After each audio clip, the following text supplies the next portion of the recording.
Lens.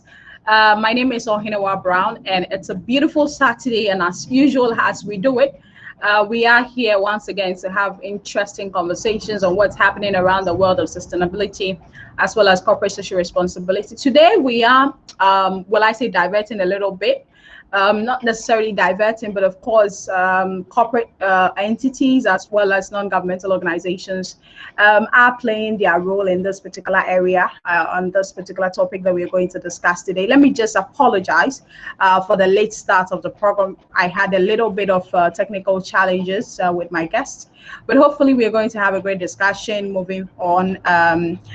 Also, during the week, I think on Tuesday or Wednesday on the 16th of June, we marked the African Child Day. And it is also important that all of us do have a discussion on the threats faced by the African child. So today, we are having a discussion on what threats do African children face at the moment? What are the threats that they face? Because each and every year on the 16th of June, we mark this particular day. But what is happening? What do we do? What are the challenges that children in these African countries are facing? How can we put our shoulders to the wheel to ensure that children face a better life, or they go through a better life and a prosperous life, so to speak.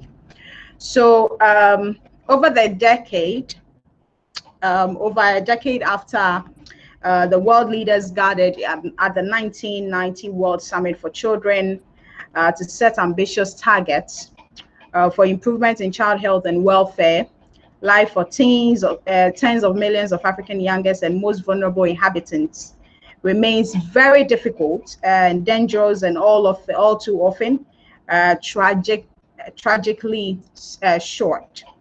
So that's why the unprecedented global prosperity of the 1990s, the modest advances for children in some African countries, children in sub-Saharan Africa are more likely to be ill, less likely to be in school, and far more likely to die before the age of 5.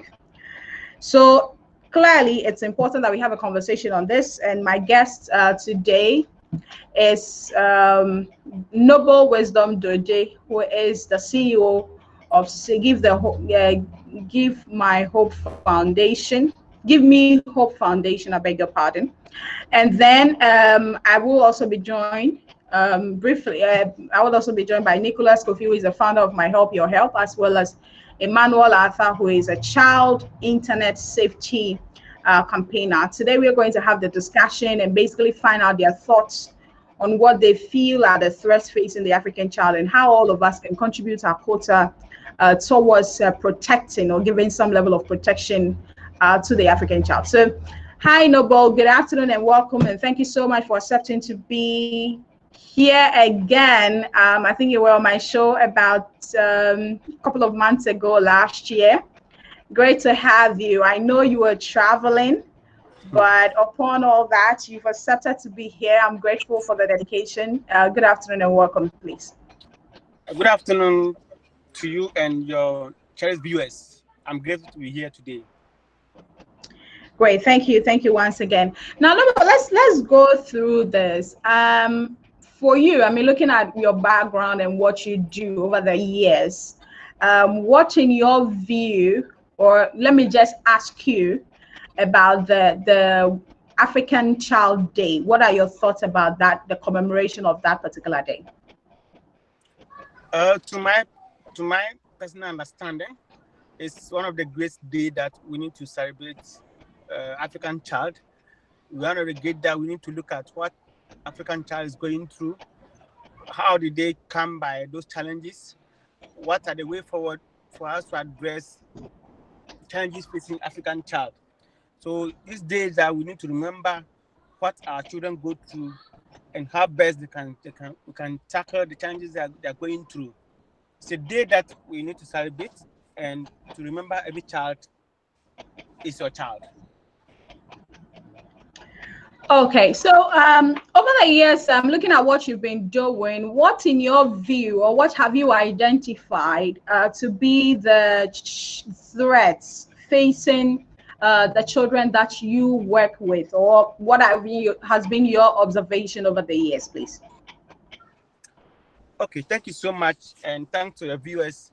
And with my little background and the little things I have done with children, and where the part I'm coming from, I would like to highlight some few things that have been the challenges facing children. One have to be child abuse, and child abuse is becoming something of age that is happening every day. Children are going through abuse that they find difficult to even tell people. They find it difficult to even tell their parents. Abuse is one key thing that is going very high when it comes to children's care. Abuse in so many ways. We have the moral abuse, we have the child defilement, which is of high. Child defilement cases is still increasing. We all know that recently, due to COVID, there was a report of high level of child pregnancy. Children pregnancy was one of the highest as of last year, and due to COVID, this means that people are capitalizing on these children, on these girls, for their use, which is affecting them and affecting society. Most of these children are not able to tell their parents, to tell their guidance of what they are going through. So we have the moral abuse and the defilement and other abuse that in addition to it. To add to that, we have food security. Food security in the sense that children are going through things that have to do in terms of food and living condition. Many children are giving out themselves to others because of how to live, because of the common food to eat on, or the things that to put on. A child will give out herself to another man because of the clothing she want to put on. So children are giving out themselves cheaply to other men who capitalize on them because of all these small things that they want to put on. So it's one of the challenges that is facing children. When it comes to mental health is one key that is not discussed deeply when it comes to Ghana's society. Mental health is up Yeah. high these days. How many children are able to tell their parents what they are going through? Children are going through things that they are unable to tell. How many people who don't speak out on child on distress, who don't speak out mental health issues in this country, which is affecting us and affecting this generation? If you talk about mental health right now, the only thing you talk about is madness. They say go to the psychiatric home. That's the only thing that we classify as mental health. But there are a lot of issues that is mental health that we need to tackle. You're able to speak to Yeah. them outside. Are able to speak to them publicly. Children are going through a lot that we don't know. We know these days a lot of children are hanging up themselves. They kill them just because suicide is of very, very high, all in the name of all this issue. The stress and other things and depression are going through are things that of rate that children are going through. How can we tackle this? Is the child how is the child what is the security of the child at home or the child guidance? What are they going through at wherever they live? If you don't take critical concern about this child and well-being of each child, we lose them at the time that we need them.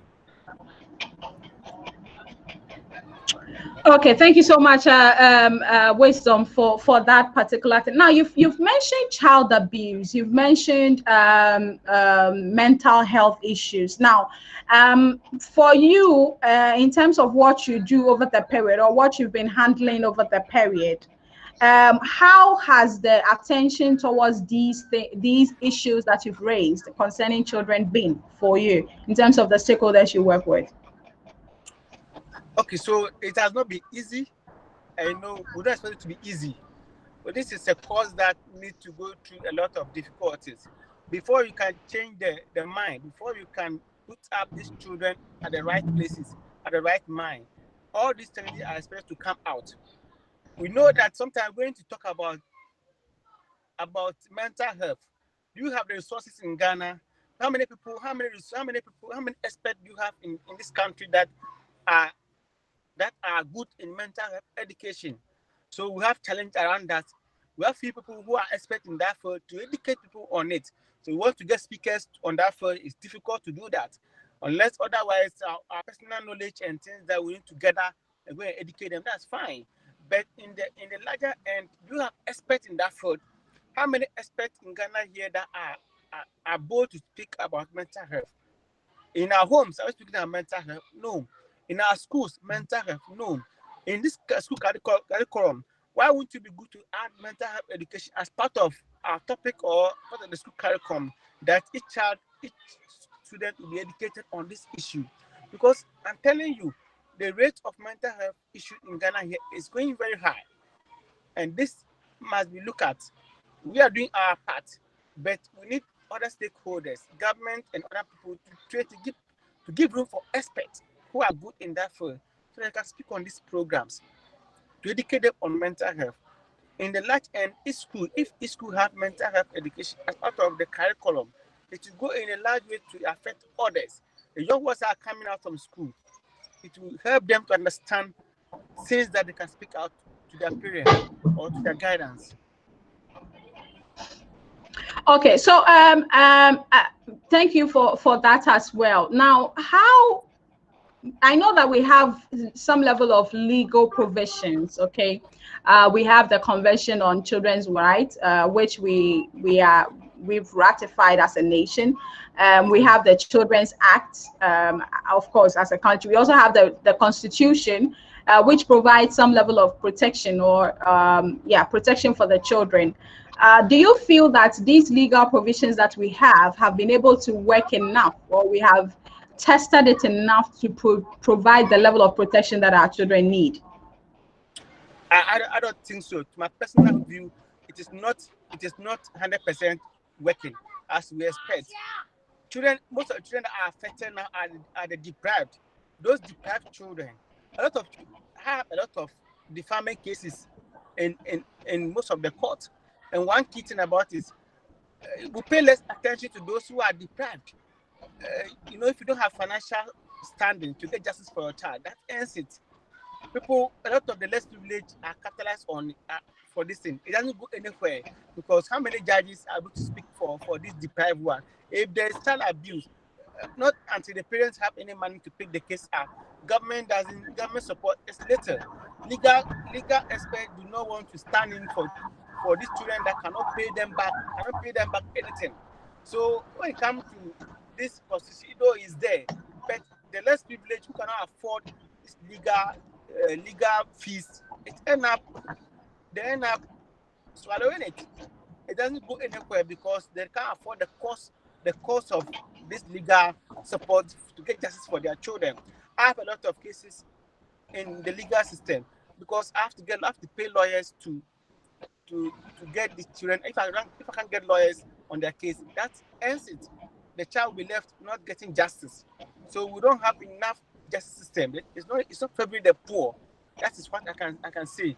When it comes to our legal system, it doesn't favor the poor.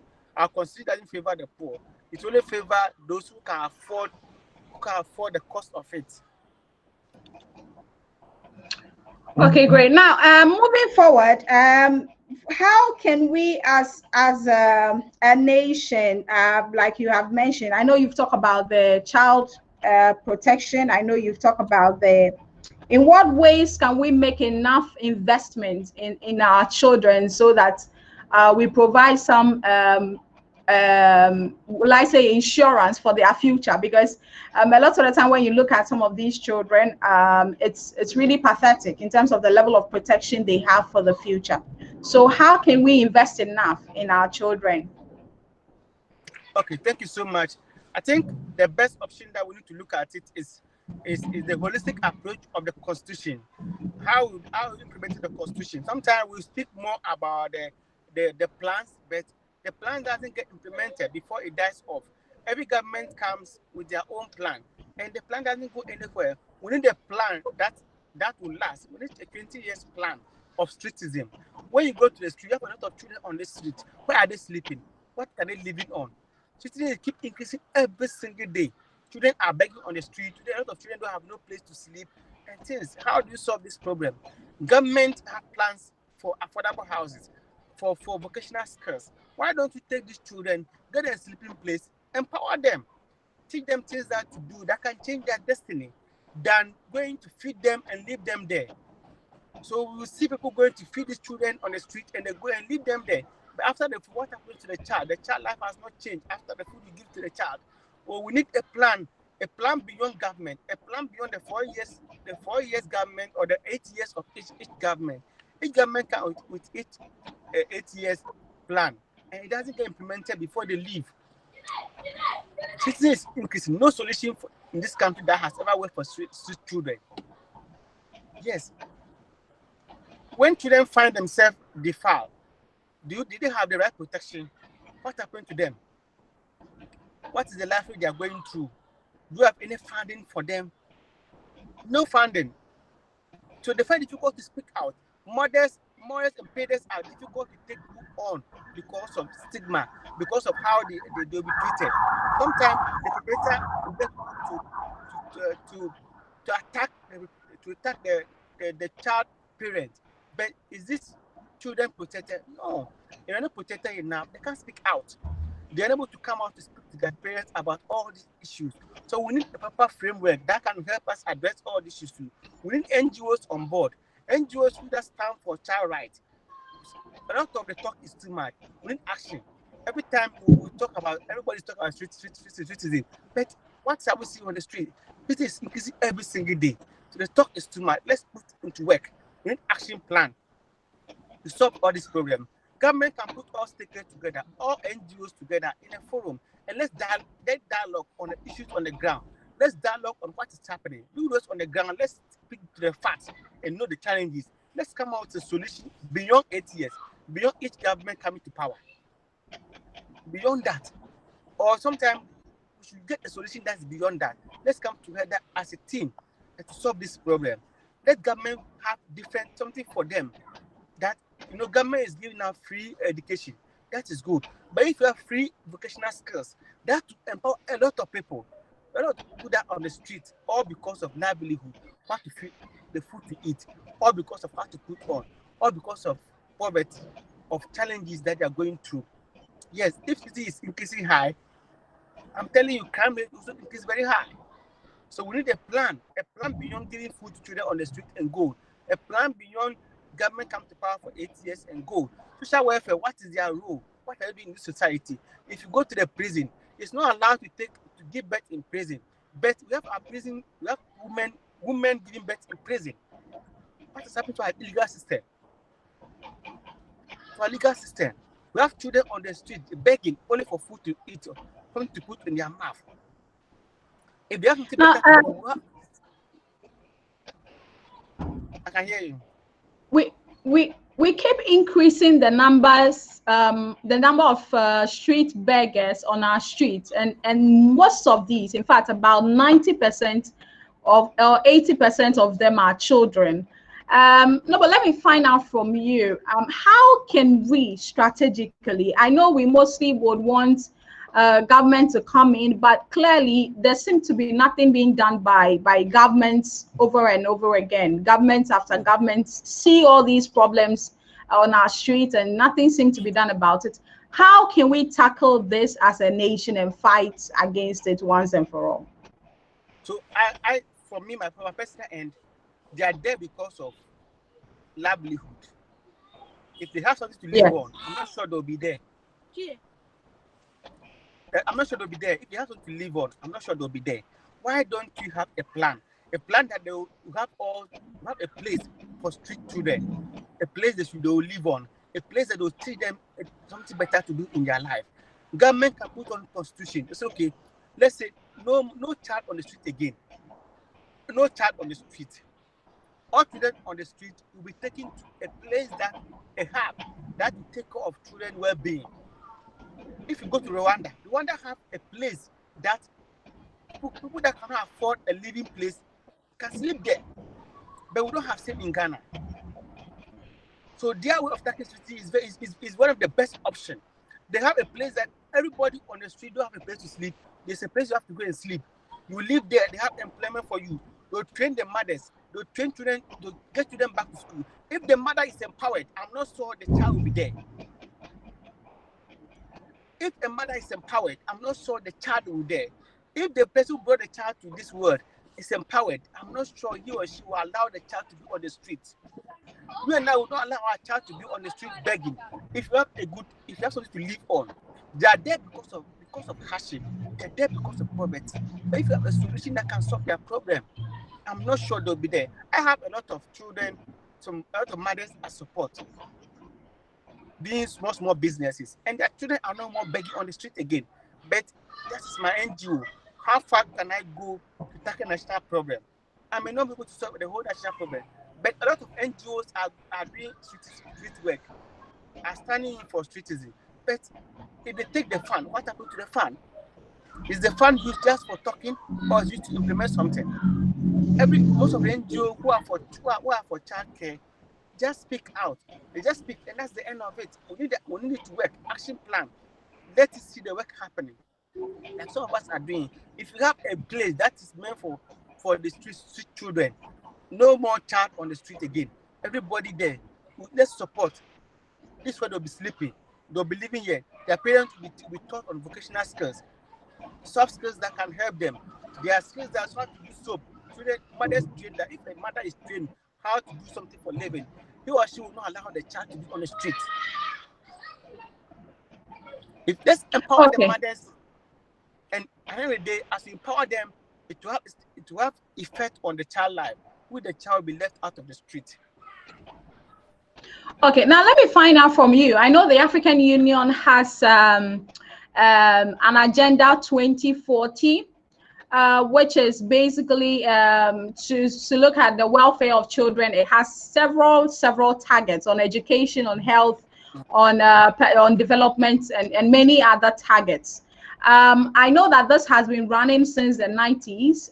We haven't been able to achieve much across Africa. Do you think that this Agenda 2040 is something that we can achieve? Yes. Looking at our track record. It's possible when we stop enough of the talk and go into implementation. It's possible when we say, okay, let's put out, the talking is too much. Let's see the actual work down on the ground. It's enough to say, everybody say, I'm going to speak to them on the street. No, that's not solving the problem. Let's look at solution let's look at beyond the talk, beyond the book work, beyond putting it, every sweet is in the book. I know it's in the book, so nice. Policy, everything is fine in the book. But when you go to the ground, is it happening on the ground or not? So let's live beyond the book. Let's go to the action side. Let's see the actual impact on these children, the actual impact on these beggars that on the street. And also, as a country, we allow a lot of people from other countries to come to our country and be begging. A lot of these children are from other countries. But do you have a law that prevents that? Who is implementing that law? Is the law enforced? How can it be as a nation? Majority of your street people are coming from other countries. We have a lot of people from other countries. They bring children out there. Sometimes these people, some of the parents they don't want to do anything. They'll be hiding behind and be pushing their children to beg on the street. These children got knocked down by cars. They get all these issues. They get all these problems, and it's attached to government because it's in your country that it's happening to. It's increasing. If you can't sort your own, why do you allow other countries to be coming to your country only to be begging?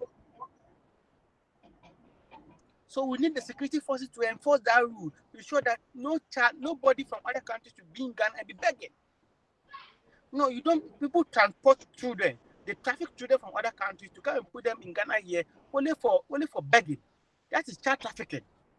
We need to look at all these policies, all the measures that is implemented, so that at least if we have our own children on the street begging, we find a solution that can cater for them. But if we have other countries all coming to Ghana to come and beg on the street, everybody come together to come beg on the street, how do you solve this problem? The majority of them are coming from other countries. We have to prevent other countries from coming to Ghana to come and beg. Yes, I think with that, we can go a long way to solve the problem and prevent the enough of the talk. We need action. We need actual work to be done on the ground. Okay. Now, let me just find out from you, from your NGO, how did you mark the African Child Day, please?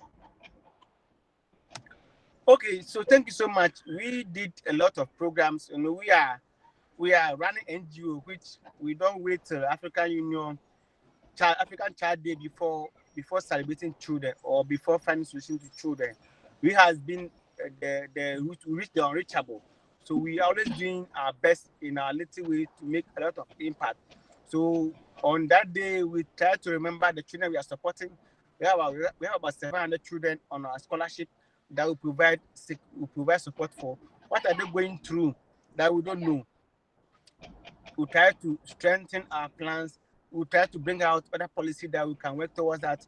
We created a team known as Compassion. This Compassion team, every month or two, will be going around all these children to find out from them what are they going through. Are they going to defilement cases? As here in Accra, the child that is in the community, what's the child going through that the child cannot see it? So we have a team responsible for that to make sure that child security is enhanced in our little way that we are doing it. So we create more unit to handle children affairs, and this I'm sure will deliver more on these children. And this our part we are doing, and everybody coming on board doing their part will go a long way to change a lot of children's life. And for the foundation, we do a lot of things. We have people in prison, those families in prison. Uh, what their children going through. So we're going in for their children on the street and try to empower them, take them from the street to a proper home. We'll do fostering. So the fostering will help in taking care of these children. So people in prison, their children are out there. What are they going through? The hardship they are going through. So we stand as an NGO, we try to go in for these children, we take them to their family home. We get somebody from the family who can help us look after this child. We empower that person. We give that person a small business to be doing so that that person can also help us look after that child. And the child education is on our care. So we do all that. We believe with a step by step, we can empower a lot of lives. Now, no, but where do we go from here? I have always said that I'm not really a fan of commemorations and marking of days. And yes, I know such occasions brings out the topics and the issues that all of us are supposed to pay attention to. But like you have rightly indicated, it's almost always a talk shop. We get all the big shots to make statements, read speeches. As I speak to you, we have a lot of the African states presidents in the country have come in for the AFTA. I think that's a conversation around AFTA.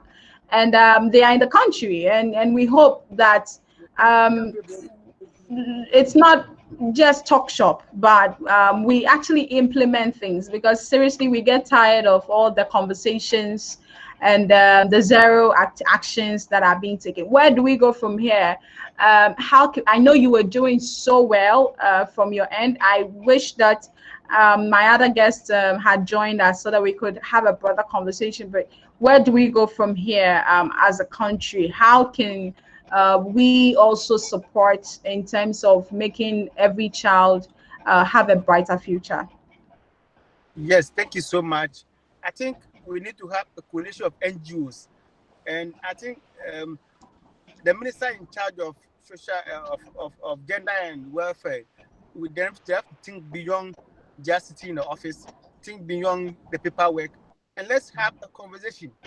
Let's bring together NGOs forum, bring together all NGOs to come and dialogue on the issues and find good solution to it. We need to see work happening. The work is not just the paperwork. Work is the action on the floor. What is the rate of children? Do you have data on children on the street? What data do you have on children on the street? No. What do you have any data that can show the growth, maybe the rate, the increment of child treatism in Ghana year by year? How are you using treatism? What is causing all that? Is children increasing on the street or is reducing year by year? Do you have any data to support that?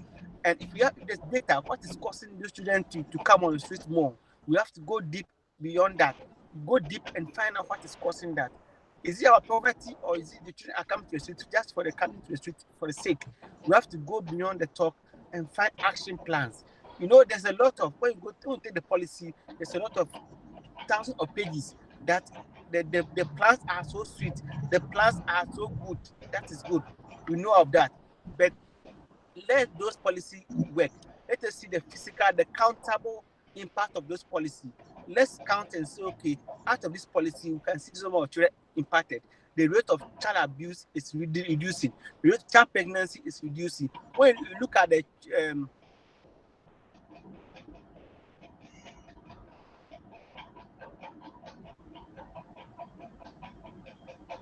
Hi, Noble.